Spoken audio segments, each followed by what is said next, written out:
Today's episode is based on a question I received from one of our listeners who asked to remain anonymous, and it is a really good question, so I'm going to read it out for you guys. How do you set up a great performance review? I'm especially curious about the science of peer feedback as part of a 360. From what I have read, it is not helpful and can be counterproductive. But if that is the case, how do you encourage a culture of feedback in a proactive and positive way? So there are really two questions in there. How do you build a review that works?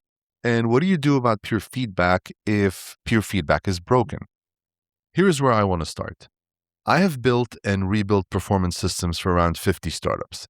I've been part of a 360 feedback system that turns into a polite round of compliments that really nobody believes or even gets any value from, but I've also seen 360 reviews that fundamentally changed how someone worked. Peer feedback can be very effective. Whether it is, though, comes down to how you build it. And the research behind the listener's question shows that peer feedback is conditional. It works when a specific set of conditions are in place, yet most companies never build those conditions, so they end up getting the bad version of it, and then they write off the whole idea. This is what this episode is about: what makes a review work, why most of them fail, where peer feedback and 360s actually fit, and how to build the feedback culture that has to exist underneath all of it.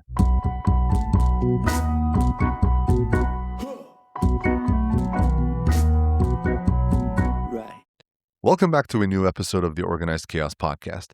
If you're new to the show, I'm your host, Nahat Kairala, and I've been in the startup HR space for 15 plus years and have helped more than 150 startups scale their people operations as they grew from 7 to 9 figures in revenue. So I want to kick things off by talking about the purpose of performance management, meaning what is all this for?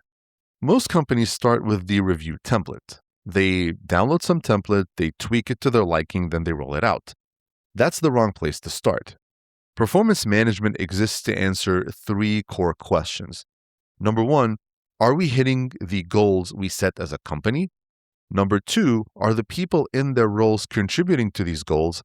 And number three, are people showing the behaviors that let us win, given who we are and how we operate? If your review process doesn't help you answer those three questions, it just becomes an administrative ritual. Hold on to those questions because every failure I'm about to walk through is due to a review process that lost track of one of them. The first real part of a working performance system is also the part companies skip most often. You have to define in advance what good performance looks like, what an acceptable performance looks like, and the range in between. And you have to tie those definitions to things people can see or measure. That means observable behaviors, concrete outcomes, and numbers that aren't up for debate. Where companies go wrong is they communicate vague performance standards and then they get specific only at review time. They rely on what's in the manager's head and they put the whole process under time pressure. That's not really how to run an effective performance review. The research on this topic is some of the most settled in all of organizational psychology. Edwin Locke and Gary Latham spent 35 years on goal setting, over roughly 400 studies, and the finding holds up about 90% of the time. Specific goals that are challenging produce better performance than vague goals. They provide standards, they cut ambiguity, and people know what they're aiming at. Now, we can't talk about performance reviews without discussing the objective versus subjective issue. You can't remove all judgment from a performance review. Pure objectivity doesn't exist in one, and pure metrics get gamed and miss the collaborative work that never shows up in a number. Trust really breaks when the judgment behind a rating is vague and inconsistent. You solve this by tying the performance standards to behaviors that people can observe and outcomes you can measure. There's a formal tool for this called a behaviorally anchored rating scale, or BARS for short. The purpose of a BARS scale is to anchor manager judgment to a consistent behavioral standard that can be observed on the job.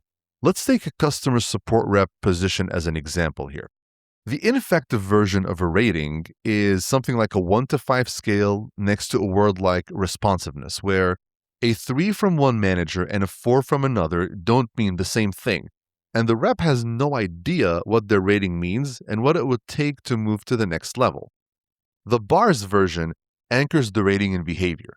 For example, a 5 could look something like this. The rep acknowledges new tickets within 30 minutes during business hours, resolves or escalates 90% of Tier 1 tickets the same business day, and writes handoff notes the next rep can pick up without any additional information. A 3, on the other hand, could look something like this. The rep acknowledges new tickets within 2 hours, resolves within 24 hours, and leaves notes that sometimes need some clarification. A 1 could look like this. Tickets sit unacknowledged for more than 4 hours, and the rep has to come find you to understand the context. Every level now points to something specific that the manager and the rep can both see, and the rep knows exactly what the rating means and why they received it. Now, at a startup, you don't necessarily need a complex bar system. You need 3 or 4 written examples of what the behavior looks like at each level of performance, specifically for the thing that matters in the role. When people trust the standard and trust the outcome, then your performance system has value. Otherwise, you get the annual song and dance ritual that you see at most companies. But why do most reviews fail? Let me walk you through the 3 main reasons for that. The first one is that a large share of what ends up in a performance rating is about the manager's preferences and not the employee's performance. Research by Skull and Mountain Goff is widely cited for this finding.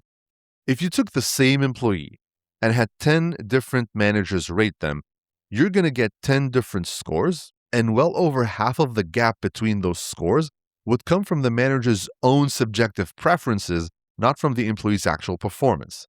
For example, Manager 1 is a tough grader who rates everyone low. Manager 2 places a higher weight on communication because that's what they personally care about. Manager 3 is generous if you say yes in meetings, and Manager 4 is generous if you deliver work quickly.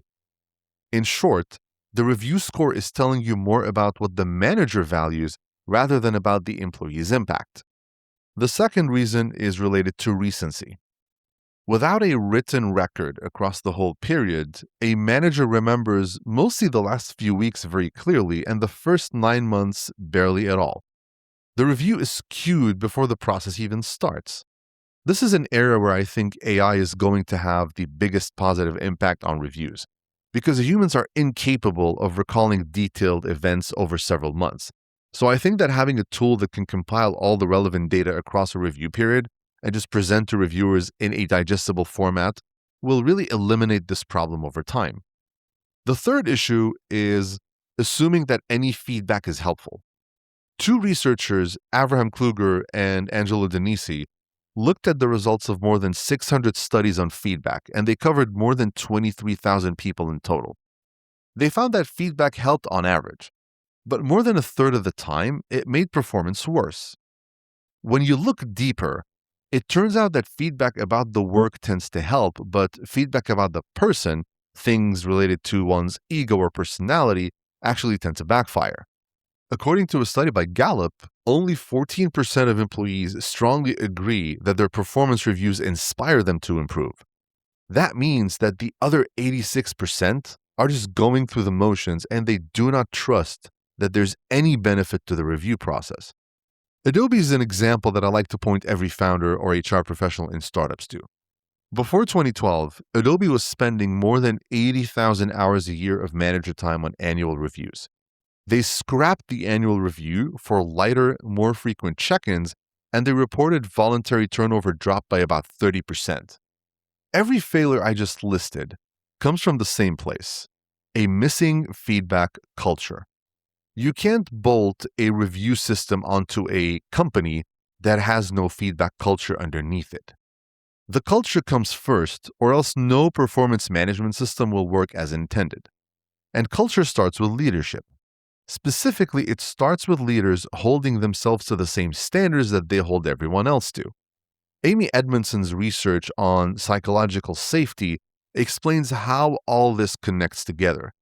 When people feel safe at work, they do more of the things that make teams better, like asking for help, admitting mistakes, and flagging problems early. And teams that do those things perform better. There's a part of her research that matters here and often gets overlooked. Safety without high standards just makes people coast. The best performance shows up when you have both high standards and a place where people feel safe to speak up. One without the other does not work. In practice, this is when you have leaders asking for feedback from people at every level, including the hard and critical stuff, and then visibly taking it seriously and changing things in response. The first time a leadership team does that for real, the way the whole company gives and receives feedback changes. And how often you do it matters more than the formal review. Gallup measured this too in the study I mentioned earlier. Employees who hear feedback from their manager every day are 3.6 times more likely to feel motivated to do great work. Weekly feedback makes people 5.2 times more likely to say that the feedback they're getting is meaningful. An annual review can't do that for you. Now, you don't need to give your direct reports daily feedback to build a performance culture, but you should give it frequently enough for it to make a difference. I generally advise companies to implement a minimum of a quarterly feedback cadence, which means that every manager is expected to give useful feedback to each of their direct reports at least once per quarter. And that brings me to the listener's question around the usefulness of peer feedback. Here's my honest answer from experience that is also backed up by research. Peer and 360 feedback can work, but only under certain conditions. It's not harmful in every case, nor is it beneficial in every case. The strongest evidence on this comes from researchers named Smither, London, and Riley. They reviewed a body of studies that tracked feedback over time. What they found is that getting feedback from multiple people does help people improve, but the improvement is small and only shows up when certain conditions are in place. The person getting the feedback has to see a real reason to change, believe that they can change, and take action on it. Without those three things, not much happens. There's also a clear reason that peer feedback so often turns into a round of compliments, or to put it more bluntly, is utterly useless. People soften their feedback for two reasons. They're afraid the person will know who said it, and they're afraid that being honest could cost a colleague a promotion, a raise, their standing, or even their livelihood. When people know they can be identified and the feedback could affect someone's career, they go easy on each other. The feedback ends up softer than what people really think. Anonymous feedback reduces that softening, but it also takes away the back and forth conversation that makes feedback useful in the first place. This is the single most important design choice for peer feedback. If you only take one thing from this episode, take this one. Use peer feedback to help someone get better at their job. Don't use it to make decisions related to pay and promotions. Pay and promotion decisions should be based on impact and results of the individual. Those are objective measures that should be rooted in goals and results.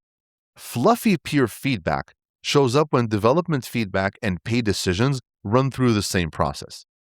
The moment a colleague knows that their honest input could affect your raise or promotion, they're more likely to protect you. So my advice is, take the raise or promotion impact out of the conversation and the honesty starts coming back. The second piece is the discussion part. Harvard Business Review made this point in a January 2026 article. If you collect 360 feedback and hand someone a report, almost nothing happens. If you sit down and discuss the feedback with them, in a structured conversation, of course, that is where behavior changes. And the third piece is psychological safety. The safety we talked about earlier has to be in place before any of this works, because without it, none of the rest holds up. I also want to take this a step further and say that peer feedback works best when there is a strong culture of psychological safety and the feedback is not anonymous. I say this because peer feedback without the context from a conversation is very surface level to really result in any actionable changes, or even be convincing enough to the person receiving it to believe that this is something worth changing for. When employees can engage with their reviewers and have an honest and transparent conversation that is built on good intent, then and only then can true development really take place. And let's be real here. Most employees are skeptical of 360 reviews, and there's research to back it up. SHRM has reported that most employees reject 360 reviews because of perceived bias. The business school INSEAD has also published research that reached the same conclusion. Employees aren't wrong about what they've experienced. The bias they're describing comes from how most 360s are built. They're directly tied to pay, and the results were never openly discussed with them. So let me put all of this together into something you can build. I call it the trust stack because trust is what this whole episode comes down to. A review system works when people trust the standard you're measuring against and they trust the outcome.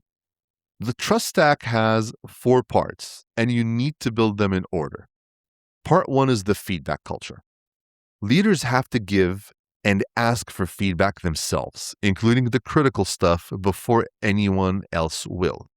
When they do it visibly and act on what they hear, feedback starts moving in every direction through the company. Every other part of the trust stack depends on this one, so you can't skip it. Part 2 is the standard. Write down what good performance looks like, what unacceptable looks like, and what falls in between. Tie it to behaviors people can see and outcomes you can measure. Get it on paper before the review cycle starts, and share it so everyone knows what you're measuring against before the cycle starts. Part 3 is how often you do it. Give feedback against that standard on a regular cadence instead of just doing it annually. Keep it short and lightweight though, and keep a written record so when the formal review comes around, it is not built from memory.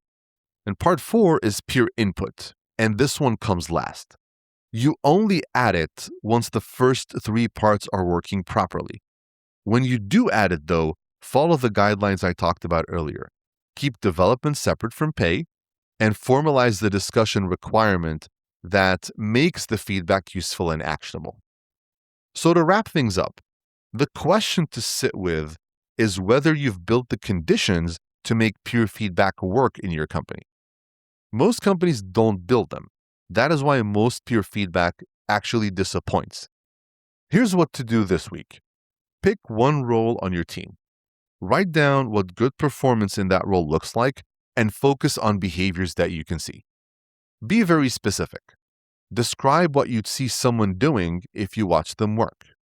That one exercise will tell you how much of your current review system is useful and how much is just useless ritual.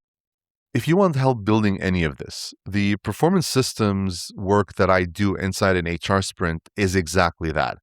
You can book a free diagnostic call, and I've included a scheduling link in the show notes below. Thanks for the question, and please keep them coming. As a reminder, you can send your questions by email to hello@organizedchaos.fyi, or you can send me a message on LinkedIn. Thank you for listening, and I'll see you on the next one.